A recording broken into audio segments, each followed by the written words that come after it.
All right, so it's cold outside and I don't want to go out there and work, so we're gonna do a little bit of stuff in the house. Some things that needed to get done.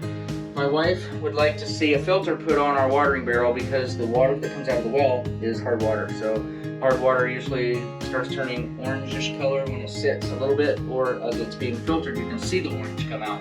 So what we're gonna do is just put a simple RV filter on to try and catch some of this stuff. We use this 55-gallon barrel for our shower here in the house because that way we can guarantee that the water won't be frozen. Because as long as it's in here and off the floor, there should never be a worry about having the water freeze up and you can take a shower anytime you want. So what I'm gonna do is here at the spigot, I'm just gonna dike this off, and here at the other end where the line goes up to the water pump, which is a 12-volt water pump that runs off of a battery, which is all temporary until we get our water system hooked up, and then the stuff will disappear.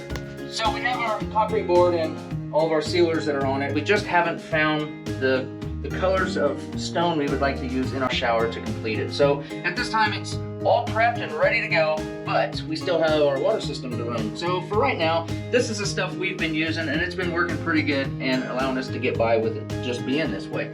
All we have is a simple 55 PSI water pump that you would most likely see in an RV. It runs off of 12 volts, which is pretty simple, that can run right over to a 12-volt battery, which in turn we have a simple solar panel that's just attached to the side of our house. It doesn't make a whole lot of power and voltage, but it's enough to charge these two batteries we have, which we alternate between the two. And we've been using these batteries, well, for going on 2 years now, and it seems to be working pretty good because I don't think it really uses a lot of juice to run these. All right, our output line from our water pump runs to our EcoTemp hot water system that is really good, economical, and efficient, and it's good for our family of 4. It simply runs off of a propane bottle that's the same size you run your barbecue off of. So I'm basically just going to go ahead and like this guy right here. And about right here, just for now. You need to make a second cut. Okay, so now that I see the length of my filter, I'm gonna have to cut some more of my line off because I need this to flex over here like so that the line, if I just did it straight up and down, my line would be on the floor, and I don't want to risk the possibility of my elbow here, my line freezing up, because that has happened to me in the past. So we're gonna make sure that that doesn't happen again. So we're gonna cut this back. We'll attach this here and flex that line enough that we can attach it down here somewhere.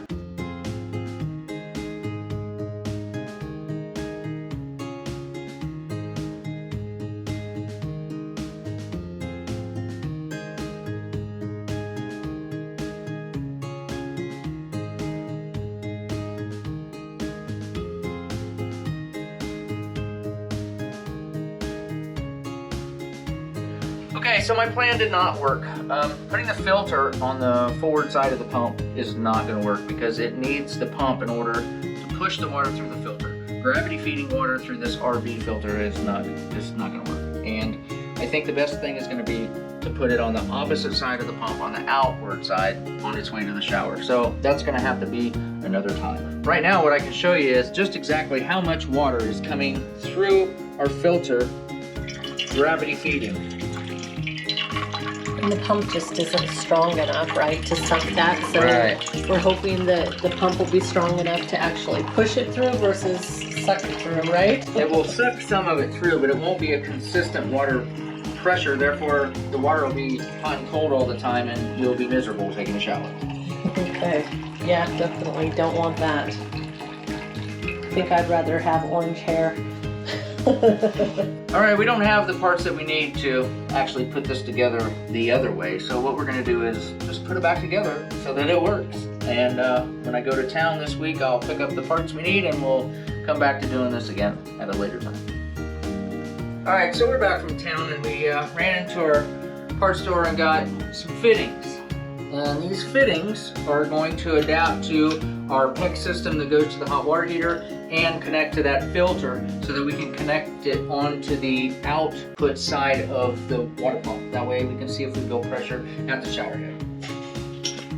All right, so before I can install these in our system, I have to put the pipe thread sealer on these so we don't have any leaks.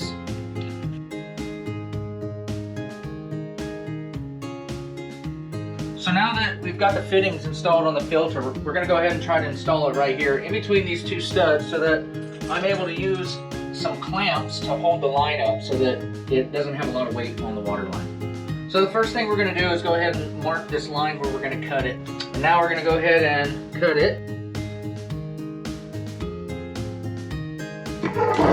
Pressurized. Oh, it's on!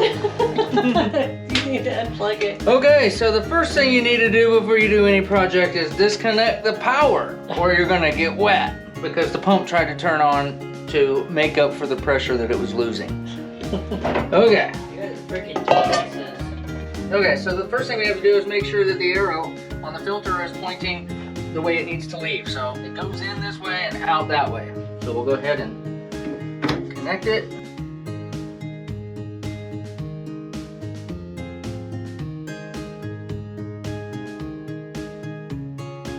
Okay, a little sleeve on that side, and then we'll connect the line together. Oh, I got this. Oh, you got the blue goo on you. What pants Okay. are Okay, now you gotta hold that for. We're plumbers now.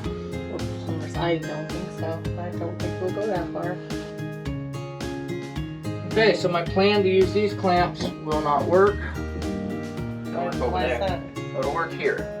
Because they're too close, the space of the filter is too big, so that they don't reach.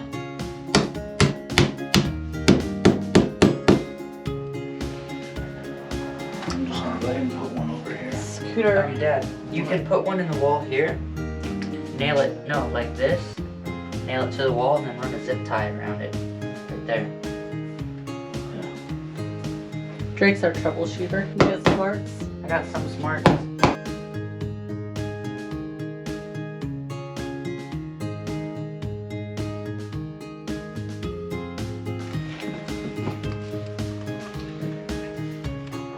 Ain't that just so small? Yeah. So What we smart. got zip ties for? One Right. zip ties would have been duct tape. Right. Okay. So now, to do the ops check, we're gonna go ahead and reconnect the battery. And we'll see if we have water. Here we go, so we're gonna ops check our shower head now. Look at that. So now, we should have filtered water. So having the pan. All right, we're gonna test the water now. So I'm gonna go ahead and take a bowl full of it and we'll match it up to a bowl of water that came out of it before we had the filter installed. So yeah, here's what our water looked like before with all of the iron sulfate in it, and here's what it looks like now. Much better.